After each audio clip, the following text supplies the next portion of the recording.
Hey guys, Furum here, and today I'm going to be showing you me winning the Corvette Grand Sport and then testing it in multiplayer. So here I am showing you what the ranks of my cars were when I won the car in its Enduro Double Down, which was very expensive, and even though I did not upgrade the other cars all that much, I still spent about $3 million on it. Yes, it was very expensive, and I even used some free upgrades on this car, and yeah, it's not one I would have recommended doing for anyone who does not like to farm, because I had to farm quite a bit for this. So this Enduro Double Down required 60,000 points to win the Corvette. On my first ticket, I saved about 30,000 points, and I saved after the AI at the 43rd challenge. And on my second ticket, I saved around 25,000 points. And after this ace race, which is around the 23rd challenge, I will finally be able to win the Corvette Grand Sport, which I failed the first time. I only got about 10,000 credits. I was heavily underprepared, but since this car is the third fastest car in all of Asphalt 8 when Max Pro'd, I figured that I would certainly try to get it if it came back, and it did, and I decided to try my hardest to try and win it, to make videos for you guys about it, and once I Max Pro it, it will probably become my new A-Class car for events, replacing my Homage. I'm not sure if there's any tracks that the Homage can beat the Grand Sport on.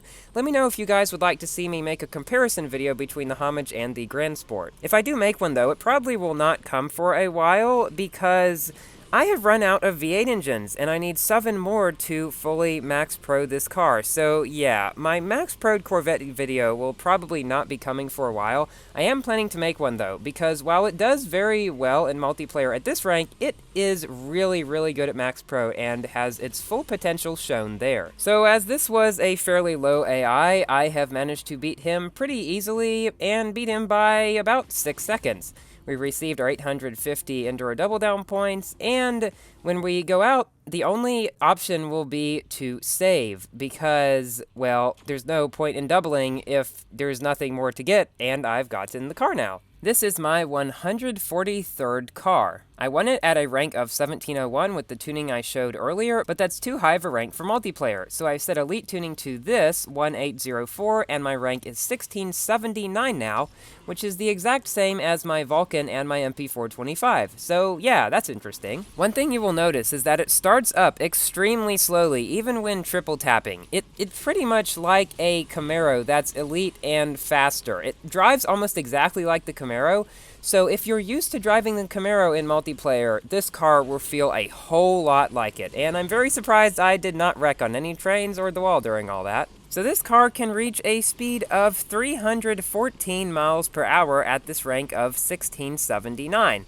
which is pretty good, and I believe second only to the Homage by just about 1 or 2 miles per hour at this rank, and the SLK, which you will not really see. So among the cars you'll usually see, it is the second fastest car at this rank. A few miles per hour faster than the Vulcan and Aranera Hussarya, actually. Speaking of which, there is a 1690 Aranera Hussarya in this race. Now, the Grand Sport does not drift all that great. As I said, it's really a lot like the Camaro, and any Camaro drivers watching this will probably be able to tell that. So we've come first on Munich, which is one of my favorite tracks in multiplayer because no one else seems to know it, and we've beat a triple boosted 1690 Aranera Hussarya and a triple boosted 1665 675 LT. It's better to Max Pro the 675 LT for its farming race than to multiplayer tune it. So now it's time for a race on Patagonia against an MP425, a Vulcan, and an Aranera Hussarya GT. And of course, they start up way faster than me. Now, this barrel roll down here to the left or to the right gives you a huge speed boost. Now, I got so used to playing Crystal Lake over and over again in the Enduro Double Down that I thought this was Crystal Lake, and I went left instead of going right, because this is Riverfort, and that's a faster way.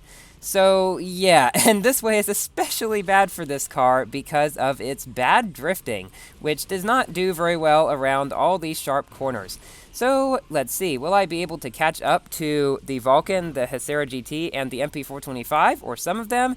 Well, we'll see. I've already passed the MP425, and the Vulcan is the one directly ahead. The Aranera Hussarya is actually a slightly higher ranked one of 1715 rank, which it can actually reach a speed of 312 miles per hour at, which is actually really good for that rank. However, it can get paired with Max Pro Vulcans, so I'd recommend staying below 1700 and really below 1680. Because while risking points does give you better matchmaking, the first race you play after saving points will obviously not have been risking points during. So therefore, you could get paired with Max Pro Vulcans and stuff very easily. So because I'm actually faster at this rank than an Aranera Hussarya GT at Max Pro, yeah, that's right, this car is fast, I'm catching up to him and that Vulcan up there. I was pretty sure this was a lost cause because I'd gone the wrong way in the beginning and all that, but I was actually catching up to the Vulcan especially quite quickly. Now, I'm about 5 miles per hour faster than the Vulcan at this rank, and that's why I'm able to catch up to him. And on a long track like this, it will happen quite often, as this car is a lot like the Homage in terms of speed at this rank. So I have passed the Vulcan, and now just the Aranera Hussarya GT is ahead of us. Even though I am faster than him and catching up to him, I'm not going to be able to catch him because it's nearing the end of the second lap. When you're in this car, always try to pick the same kinds of tracks as you would in a Homage or Camaro, long ones like Azure Coast, Barcelona, and Tokyo, which do not have many crazy turns, except for the Azure Coast ones, I guess, but those are very good for top speed-oriented cars. So the 1715 Aranera Hussarya GT has beat us, but we've beat a 1688 triple-boosted Vulcan. Now for an interesting race on French Guiana, which actually comes up a few times in this video. It's a pretty popular track, even though I do not like it. I'm against two higher-ranked MP4 25s and a higher-ranked Aranera Hussarya GT as well. So I've learned going this direction on French Guiana, the reverse version, it's better and you lose less speed if you stay on one and instead of hopping constantly. The other way, it's faster hopping, but this way, it's not. I'm not exactly sure what the difference is or why that is, but that's what I've found from experience and what I see most people do on videos as well. So, the only other Enduro Double Down that I really want to see come back is the Sparta. I have saved up 3 out of 16 blueprints for the Sparta. As I said in a previous video, I would have the car now if I hadn't sold other blueprints. So, I'm just hoping it might come back. It never has before, so there's a pretty good chance that it will, since we've seen now with the 959 that Blueprints cars can come back as their original special events, which for a long time I did not think Gameloft would do, because they kept doing assembly cups and stuff. So I'm continuously getting ever so slightly closer to this Aranera Hussarya GT up here. This is going to be a very close race. So thankfully, in addition to its great top speed, the Corvette Grand Sport also has extremely good nitro efficiency as well, which allows me to get through sections like this of French Guiana that don't have much nitro without running much out of nitro. So he slowed down at the end there and let me pass. I'm not sure what would have happened had he not slowed down. It would have been extremely close, probably within a few frames. And we also beat a 1693 MP425 who was just running a tuning kit in Champion League. If you're in Champion League, it's usually best to run at least double boosted all the time. So in this race, I'm up against an Aranera Hussarya GT and not much else. Those Hussarya GTs are really overrunning multiplayer at this rank, since so many people managed to get them. I went right here instead of left, number one, because I wanted to avoid getting knocked down, because everyone was going right, and number two, because I wanted to not have to make as sharp of a turn. So I have flown past into first place now. Now, one thing about this car, you have to start drifting very early on turns if you want to get around them without wrecking or at least bumping the side really hard to lose a lot of speed. This is especially important to do on the place of this track coming up with the way where you can either turn a sharp left or go straight.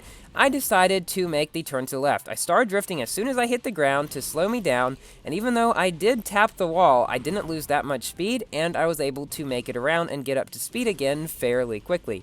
And on the second lap, I did it just slightly better. Started drifting even a little bit more earlier, and drift punched better, and got around a little bit better. So this car certainly takes some time getting used to driving, but it really can do quite well on a lot of tracks once you get used to it.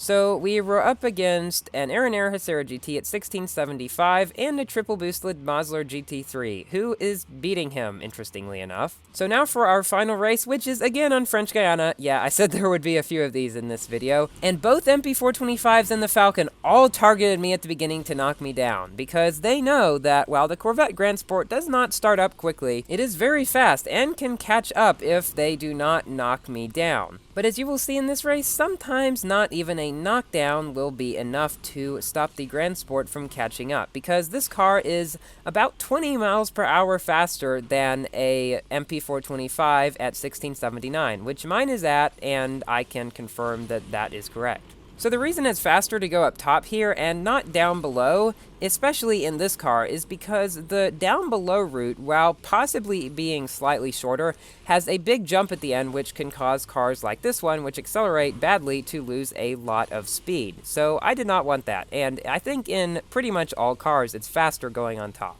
So we've passed one MP425 and the Hussarya GT, so now we just have this final MP425 to catch up to, and we've got a whole lap to do it. So this MP425 driver was very smart. He tried stealing all of the yellow nitro from me, which was the path that he was pretty sure I was going to take, and he did a pretty good job, because I did run out of nitro at this part and had to wag.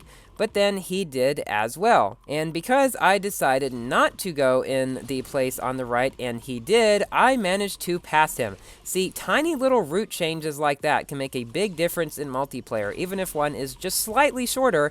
If there's a car that's just slightly ahead of you, well, you can get ahead of them by doing that. So is this car worth it? Yes, it most certainly is. While its Enduro Double Down was extremely expensive, as I said before, this car is the third fastest in the entire game. At this rank, Vulcans will beat it most often, but at Max Pro, this car can go 7 miles per hour faster than Vulcans. So it can beat it quite often on very long tracks, so I will be aiming to Max Pro this as soon as possible and make a video about that. So thank you all for watching. Please like the video if you enjoyed, and consider subscribing for more Asphalt 8 videos. And I will see you in my next video. Goodbye!